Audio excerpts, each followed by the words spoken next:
Welcome back to the Perfect Father podcast. Gene, you had a recommendation, so I'm trying it today. You can let me know what you think about it in the chat thread. He said, try moving the camera a little closer. So I'm doing that today. I asked my daughter, I said, what do you think? And she did not even pause, and she said yes. So obviously it was good insight. This is something that I'm rolling out as he leads. So if you have ideas, suggestions, I've put a couple out there to you. One is maybe a moment on the perfect father's wisdom. If you have questions, you can put them in the chat thread. Please like, subscribe, all those things that we do with YouTube as we grow this community. And I consider this ours. That's why I love your thoughts and feedback as we move forward. I'm excited about today's reflection or invitation because I believe it is really a revelation of how God interacts with us, how our perfect Father interacts with us, how He views us, His perspective of us, how He guides us. So our invitation is to accept His gentle guidance. And it comes from Psalm 32, verses 8 and 9. I will instruct you and teach you in the way you should go. I will counsel you with my loving eye on you. Do not be like the horse or the mule, which have no understanding, but must be controlled by bit and bridle, or they will not come to you. Our prayer is, Gracious Father, empower us to accept your gentle guidance rather than your constant discipline to engage us in living and expressing life to its fullest. And I think we do have this is sort of our mutual challenge, is really, we can say it in a lot of different ways, it's just to go our own way. And I think a way that I like to understand it is begin living life as if He does not exist. Now, none of us would likely say that, even though we might have doubt about that at times.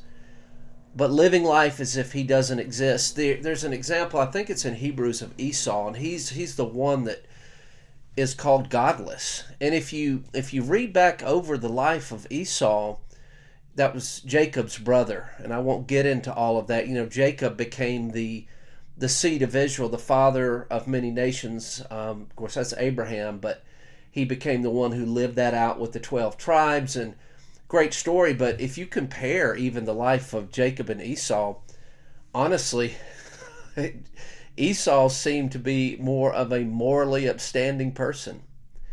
But it wasn't about that. It was about the fact of him living as if God doesn't exist.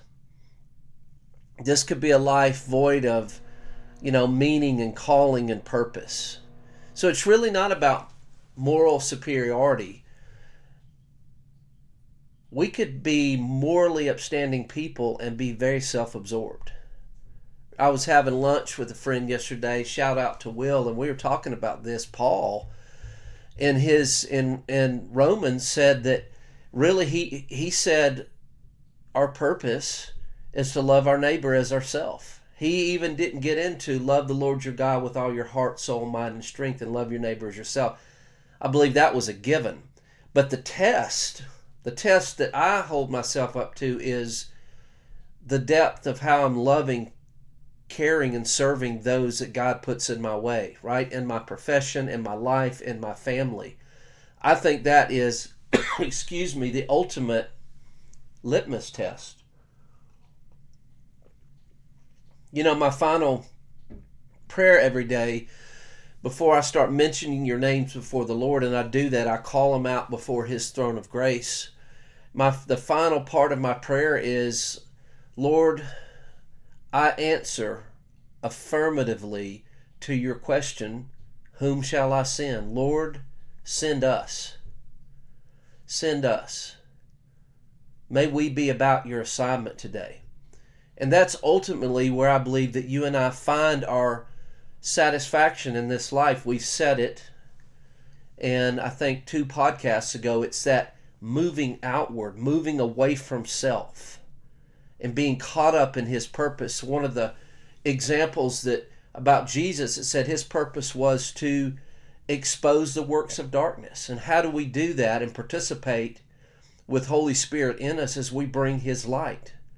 Through our love, through our service, through our challenging injustice, through our bringing beauty, bringing order to chaos, through our unique gifts, talents, and purpose. Remember when in our introductory podcast, I talked about those 7 mountains of influence.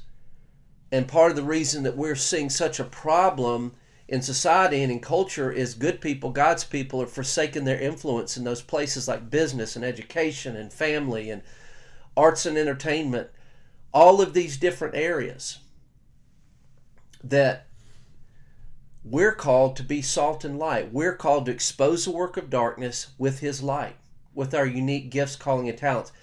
And when we operate in that moment by moment, that is the great satisfaction. And when we move away from that, just going on in our life as if he doesn't exist, is where we find ourselves in challenging places. That being treated like that horse that has to be yanked back by bit and bridle. And that kind of begins our reflection that is for us to give thanks for the many innumerable times God has yanked us back to himself. Now, he's certainly done that with me.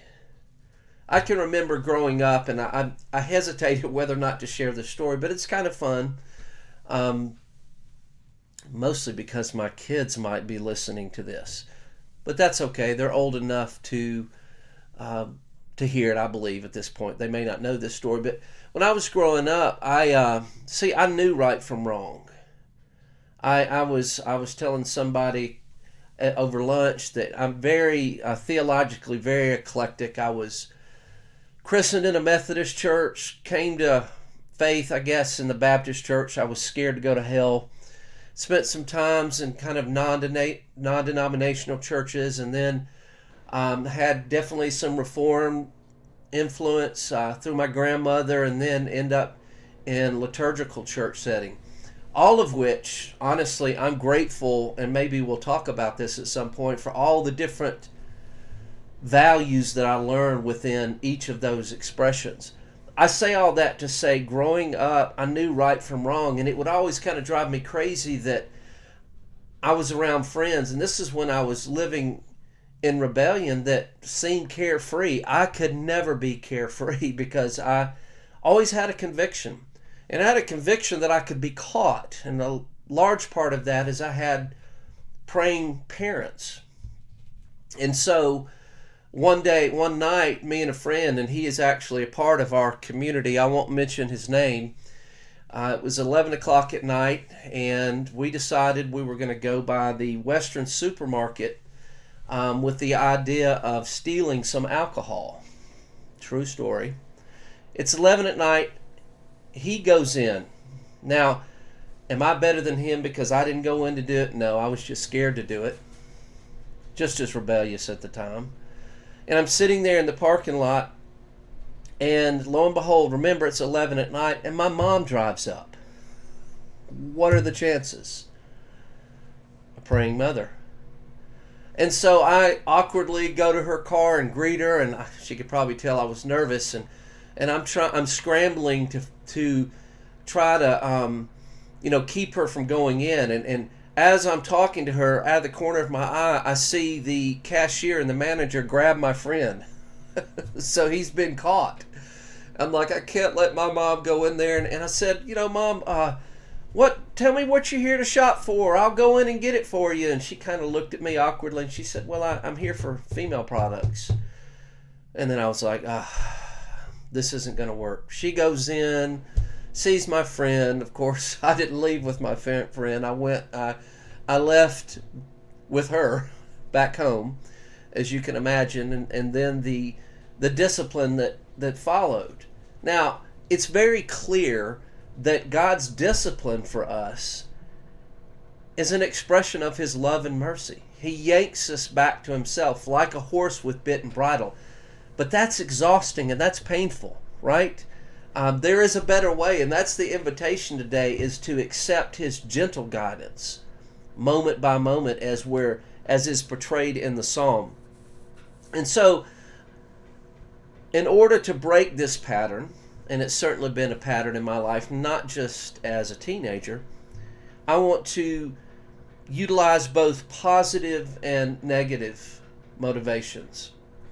Now, a positive motivation could be just considering his mercy and his love for us. Paul, in Romans, I think 12:1-2, he said, in consideration of his mercy, offer your body as a living sacrifice, holy and acceptable unto him. This is your reasonable act of worship.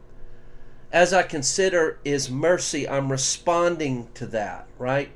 I'm saying there's a better way. That's the replacement. Remember, we had that quote from Dr. Jordan Peterson, nobody stops anything that is harmful and destructive. They replace it with something better. And when we begin to taste and see that the Lord is good, his purpose is good in our life, as we move outward, we find great peace and satisfaction and meaning in our life. And so that's the positive draw, the positive motivation. But I believe it's okay to motivate ourselves with the negative. It's a part of the expression of understanding the fear of God. The misery associated with separating myself from his ways and his care. And there's misery associated with that. Now, I don't know how much misery you've experienced going your own way. I've experienced plenty. And I just don't care to do that. And really, I'm not talking about making mistakes and failures, confronting something that you're overcoming that takes time and progress and healing. I'm talking about when we completely disengage and give ourselves over to something that we know is clearly wrong and clearly destructive. I have fear of the misery that will cause. Does that mean God won't love me? Of course not. David, I love in Psalm 139, he was talking about how involved is God in my life. This is a beautiful image. He starts and says, there's not a word that I say that you don't know before I speak it. That's how present he is with us in the moment, in this circumstance. Where could I flee from his presence? And he goes through this long list, and he says, if I make my bed in hell, behold, you are still there. He will love us in the hell of our circumstances, right? He will discipline us. I just don't want to live that way. That's miserable. And just to kind of close that reflection out with David in Psalm 139, he said, how far back does this go? Well, I'm fearfully and wonderfully made, knit together in my mother's womb. All my days were written in your book before one of them came to be. That's how far back. So he is that present, right? He was, and he is to come. John sent me a little reflection on how God is not limited by time, and it was just very rich. Thank you for that, John. So we motivate ourselves with both the positive and the negative. Our reflection continues, encouraging us to worshipfully imagine what it looks like to be counseled with your perfect Father's loving eye on you. Think about that and just be willing to sit in that. Remember, I've encouraged you to, as I encourage myself, to begin your time sitting in his presence with non-agenda worship. So just think about sitting in that. He counsels me with his loving eye on me. What does that mean? Obviously, when you think about the perfect Father's expressions, I'm sure that he has expressions of real smiling and joy when he sees that his children are caring for themselves and loving and serving others, walking in their purpose moment by moment. I'm sure that brings the perfect Father great joy in the expressions on his face. And I'm sure he also expresses concerned sadness when he sees us separating from his care and his ways and then harming ourselves and others. I challenge us to dismiss images of him which I do not believe are correct. I don't believe he shakes his head at our mistakes, frowns at our failures. He is the perfect Father. And when you think about that, consider how you compassionately respond to failures of those you love as an imperfect person. as an imperfect person, as an imperfect father, when I'm responding to the mistakes of my children, it's out of a deep sadness that their present decisions are harming themselves or hurting other people. And I'm greatly encouraged when I see them walk in His ways and walk in His purpose. That brings me great joy. And I believe as an imperfect father, if that's the way I respond, it's obvious that as a perfect father, He responds to us with His loving care.